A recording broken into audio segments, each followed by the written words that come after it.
This is B7071 at Bothwell Road in Hamilton. It's beautifully straight and tree-lined. It has something of the boulevard about it, with fantastic 19th century railings, the big spaces to the east where Hamilton Racecourse is. Together tell us that we're a part of a great designed landscape. It was designed by Alexander Edward. The design is based on a huge axis that runs through the palace to the river on the north and up to what is now Châtelet Road and beyond in the south. This road runs parallel to that. To the south of this, he picked it up with just a few trees, indicating the sightline across open farmland. And then, once it reaches the high parks, he cuts an avenue through that forest, so the axis is reasserted to the south. To the north, it aligns with Bothwell Bridge, but there was also a significance in the way he designed the landscape in relation to the bridge. Where the BMW garage is now, there was a belvedere called Selkirk Belvedere, and that commemorated the battle at Bothwell Bridge and the political success of the Hamiltons in the late 17th century that culminated in the Duke of Hamilton being made a Knight of the Garter.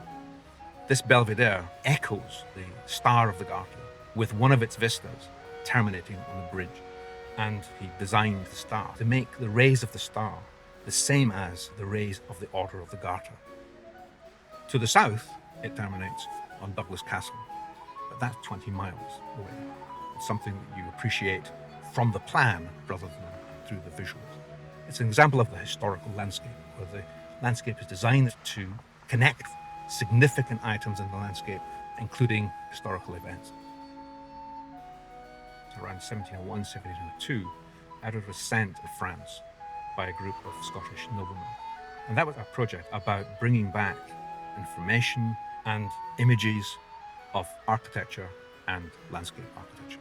Hamilton is one of 2 or 3 big landscapes in Scotland that are inspired by Versailles. Edward was one of a number of important landscape designers in the late 17th and early 18th century. The first of these is Sir William Bruce. The essentials of Scottish landscape design come from his own house at Penrose.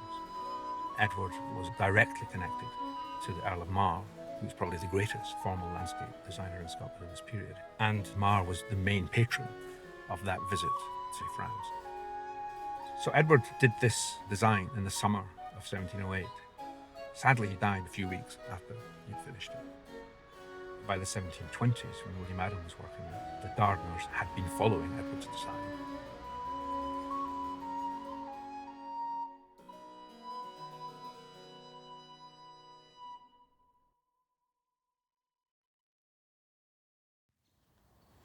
My dearest cousin, since the death of your father last year and your mother's untimely demise this spring, you have been constantly in my thoughts and prayers. My son John expects to be with you in 4 days. He has been taken up with a great deal of business here at Alloa since he inherited his father's title. He is seated with me as I write and sends you his fondest regards and apologies for postponing his arrival. John will remain with you at Loudon Castle and will accompany you to your lodging at Master Kirkwood's house in Linlithgow. It remains for me to assure you of my enduring desire to serve you, and I entrust you to our Lord's benign, boundless and loving care. Your cousin, Mary Marr.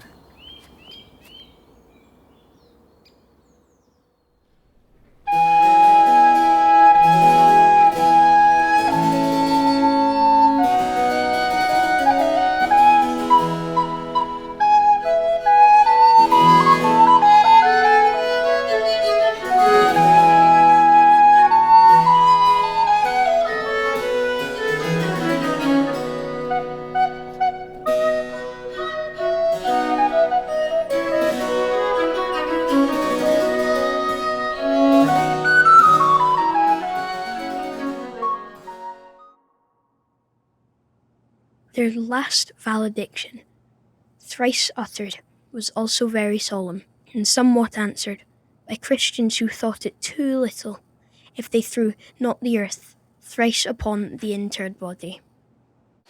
That in strewing their tombs, the Romans affected the rose, the Greeks amaranthus and myrtle, that the funeral pyre consisted of sweet fuel, cypress, fir, larix, yew, and trees perpetually verdant, lay silent expressions of their surviving hopes.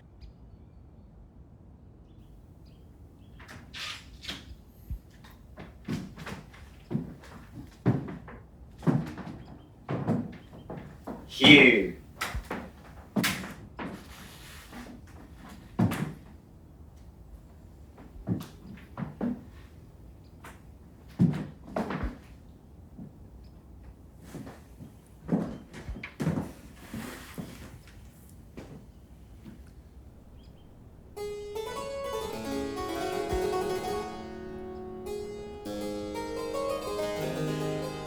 Sir Thomas Browne.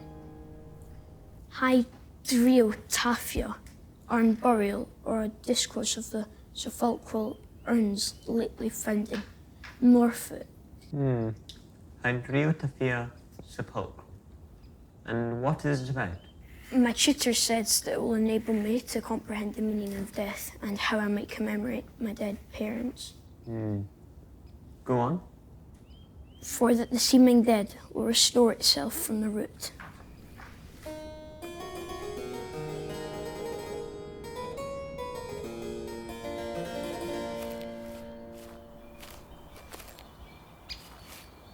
Here are Father's trees. I would like to plant them out, but I'm not quite sure how to do it. I've done some planting at Alloa. We can do this, Hugh. Lord Binning made a huge plantation at Tinningham when he was only 10 years old. 2, 4, 6, 8.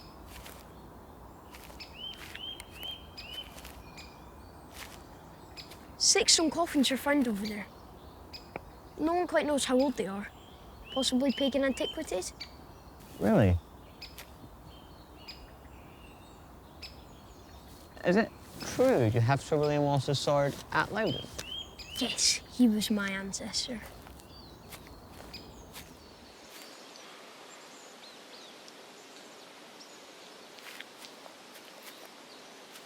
These trees were standing here when my ancestor William Wallace was alive.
I'm forbidden to touch gaming cards.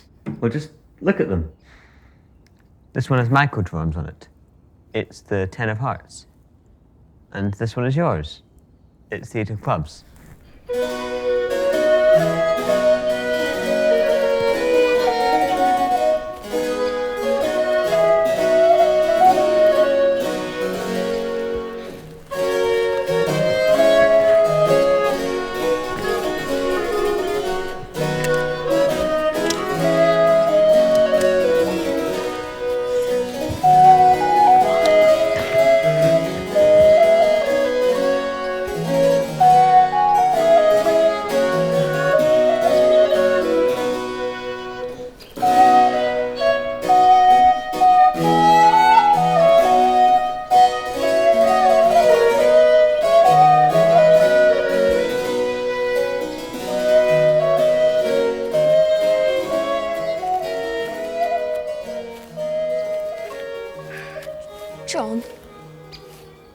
What is the proper way for children to commemorate their dead parents?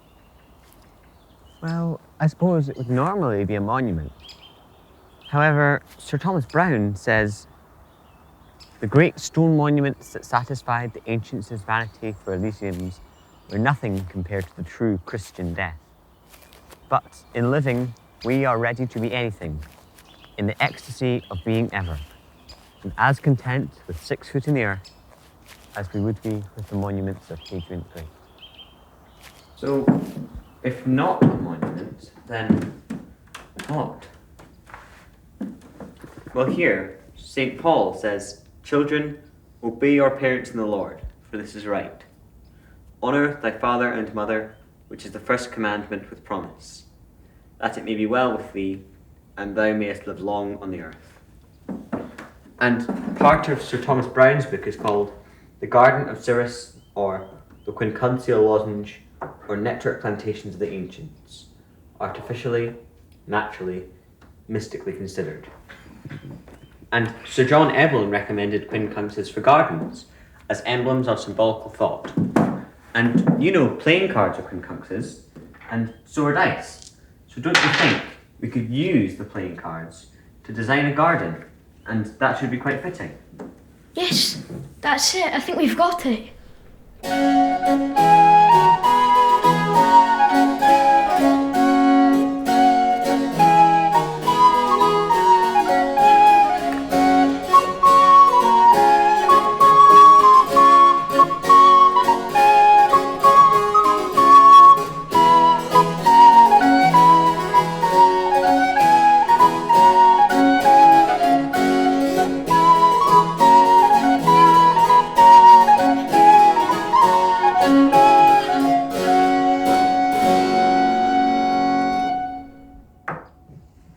I've decided to become an architect and landscape designer. So William Bruce is going to get a proper set of instruments for me. It will be my profession, and I will earn enough to pay off my father's debts.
Lord they Scots made there no sojourning, to Loudon Hill passed in the grey dawning. Scotland he freed and brought out of thraldom, and now in heaven he has his heritage.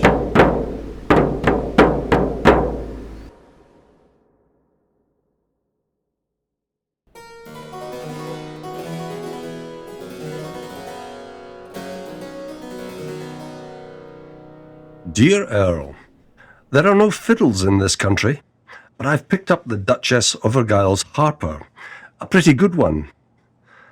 I've been invited to Dublin and will be in Glasgow, then going to Hamilton, where the Duchess has invited me to say my prayers with her. My carrying these architects about with me will make people afraid of my coming, as it were the plague. Meantime, I am drinking health with Grave John, and with Jamie Gibbs, who are my only companions at present.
I was 2 nights with Lord Hopetoun, where we hunted with his big hounds and had several consultations about his drafts, in which we made some progress.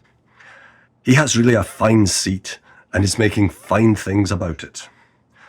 My brother and Lord Dunn, my law folks, are also here with me, and I've set them to look through some old papers and set Gibb to his drafts, and all of them some one way or another employed, while I get to myself to drink tea. Haddington has been here, and we had 2 merry days.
Rothus came on Monday and found Bruce with me and Senior GB, and he exchanged so many songs that we went not over soon to bed that night. Next day after dinner, we had an intimation by a footman that my inn was to be made happy that night in entertaining His Grace of Athol. This damped our mirth a little, but to make the best of the bargain, we drank a bottle to put us out of hazard of a melancholy face. His Grace arrived after dark with your acquaintance, the Laird of Balgowan. The rest of the Clan Jamfrey having taken up their quarters in the town, Rothus and Bruce played at cards till supper, while His Grace teased me about the politics, of which I could give him little satisfaction. At supper, Rothus by paction took upon him to put us in good humour, and he behaved notably. His Grace strained much at mirth, but he was never made for it, so that's none of his fault.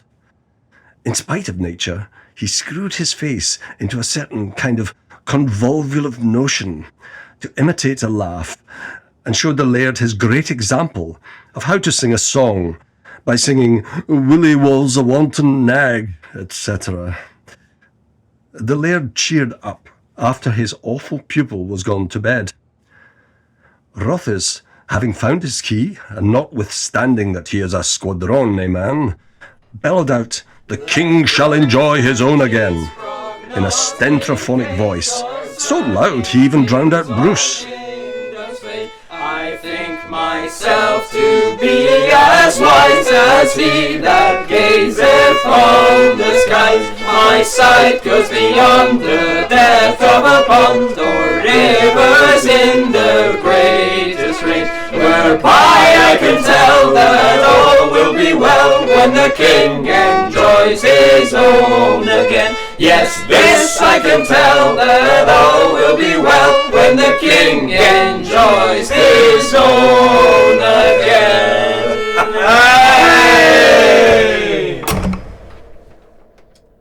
His Grace of Athol told us next morning that Balgowan's voice had waked him, and that Rothus was a merry lad. Next day, Rothus lost all his court with the Laird before dinner.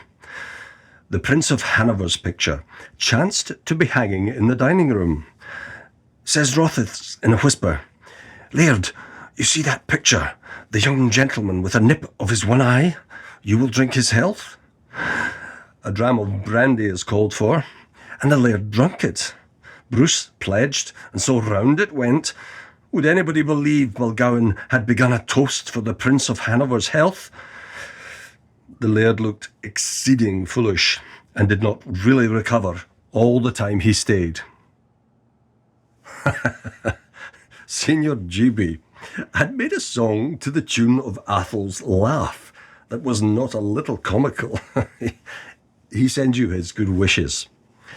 Sir James Campbell dined with me today, and will stop his course for this night. We'll probably sing ere we go to bed. The Senior hopes he is not absolutely forgot, especially by Diana. He begs leave to offer you his most humble service. All good cheer to you and Lady Loudon, your cousin, Mar.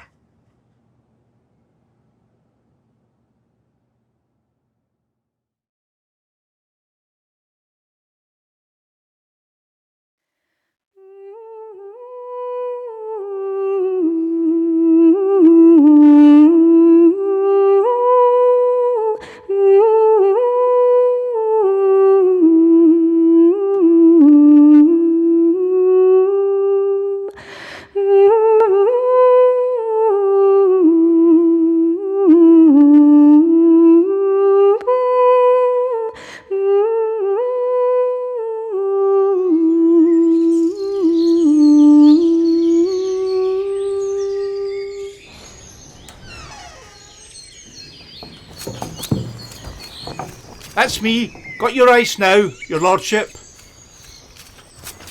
Good morning, Mr. Patterson. Oh, lovely. We shall have ices today. Thomas, I can see the fountain playing in the garden. The hydraulics are working well then? Yes, Father. We adjusted the dam water this morning, and so the drainage wheels at the coal pits are working too.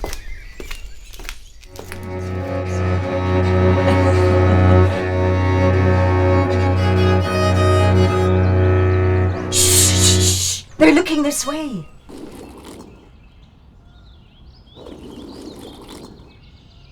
It's alright. They're looking the other way now, at the arbor and the ships. Dancers ready? 1, 2, 3, 4.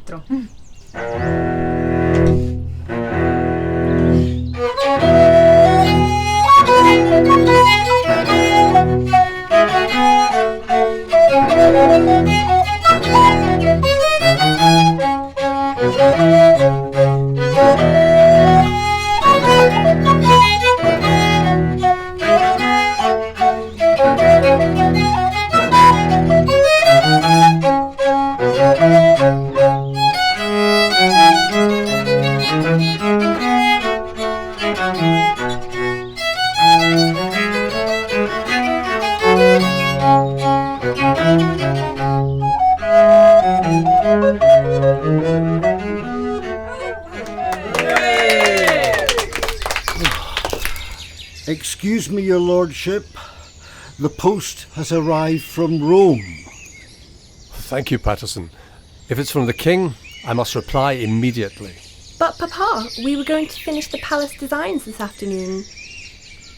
Yes, dear girl, we will. All will be finished, all in good time. And in time, we shall see Alloa, just as we dream of it now.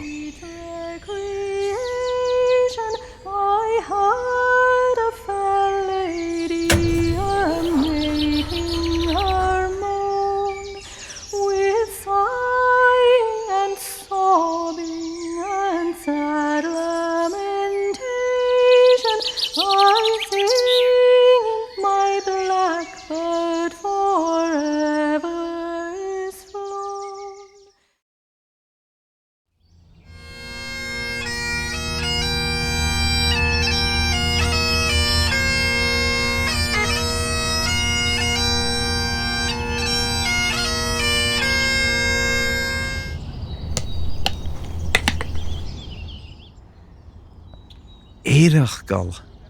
Se sin féidir na puairs fu an blad an tírim, nach é. An ná na nuair sin a thugtid glas live na halappe a bhódavid mar. Go dearmh agus bhaid ara éir. Bhí an láb an nuach gur a bhí éice mar bé gon do bhrá dú gur a gáil agus a chuó a héin lúd anna. Fáil agus cealacarach go dearmh agus seall usa an atribh a bhíag ar a tócail na nó síniad buanachig. Chadeach sin as a chuine, solas dhé agus fós marineach ar nanaman. Amen.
Dancers ready?